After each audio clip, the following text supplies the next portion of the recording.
ವೀಕ್ಷಕರೇ, ನಾನಿವತ್ತು ವಾರಾಣಸಿ ಅಂತ ಪ್ರಸಿದ್ಧ ಆಗಿರೋ ಕಾಶಿ ಬಗ್ಗೆ ನಿಮ್ಗೆ ಹೇಳ್ತೀನಿ.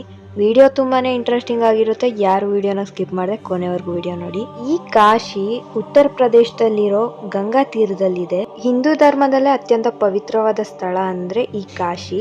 ಶಿವನೇ ನೆಲೆಸಿರೋ ಸ್ಥಳ ಅಂತ ಪರಿಗಣಿಸ್ತಾರೆ.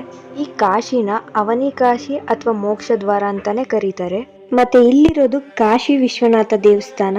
ಶಿವನಿಗೆ ಮೀಸಲಾದ ಪ್ರಸಿದ್ಧ ದೇವಸ್ಥಾನ ಇದು. ಇಲ್ಲಿಗೆ ಕೋಟ್ಯಾಂತರ ಜನ ಭಕ್ತರು ಬರ್ತಾ ಇರ್ತಾರೆ. ಇಲ್ಲಿ ಏನ್ ಸ್ಪೆಷಲ್ ಅಂದ್ರೆ ಈ ಸ್ಥಳನ ಅಂತ್ಯಕ್ರಿಯಾ ಸ್ಥಳ ಅಂತಾನೆ ಕರೀತಾರೆ. ಇಲ್ಲಿ ಗಂಗಾ ನದಿ ಪಕ್ಕದಲ್ಲಿ ದೇಹನ ಅಂತ್ಯ ಸಂಸ್ಕಾರ ಮಾಡಿದ್ರೆ ಆತ್ಮಕ್ಕೆ ಮೋಕ್ಷ ಸಿಗುತ್ತೆ ಅನ್ನೋದು ಇಲ್ಲಿನ ಜನರ ನಂಬಿಕೆ. ಮತ್ತೆ ಈ ಕಾಶಿಲಿ ಗಂಗಾ ಆರತಿ ಅಂತ ಮಾಡ್ತಾರೆ. ಪ್ರತಿದಿನ ಸಂಜೆ ನಡೆಯುತ್ತೆ ಈ ಗಂಗಾ ಆರತಿ ಅನ್ನೋದು. ಇದು ಇಲ್ಲಿನ ವಿಶೇಷ ಆಕರ್ಷಣೆ. ಮತ್ತೆ ಈ ಕಾಶಿ 5 ವರ್ಷಗಳ ಪುರಾತನ ನಗರ.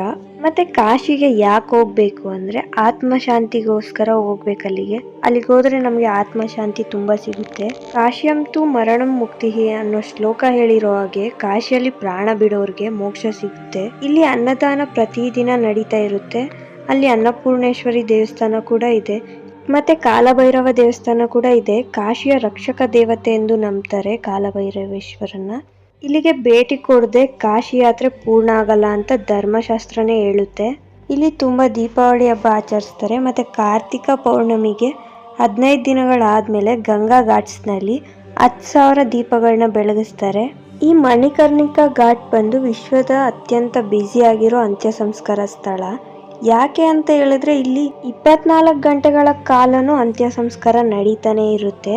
ಕಾಶಿಗೆ ಯಾಕೆ ಹೋಗ್ಬೇಕು ಅಂದ್ರೆ ಮಾನವನ ಜೀವನ ಅಂದ್ರೆ ಏನು ಅಂತ ಅಲ್ಲೋಗಿ ನೋಡಿದ್ರೆ ಅರ್ಥ ಆಗುತ್ತೆ ಮಾನವನಿಗೆ. ಕಾಶಿಲಿ ಪ್ರಾಣ ಬಿಟ್ರೆ ಮೋಕ್ಷ ಸಿಗುತ್ತಾ ಅಂದ್ರೆ ಖಂಡಿತ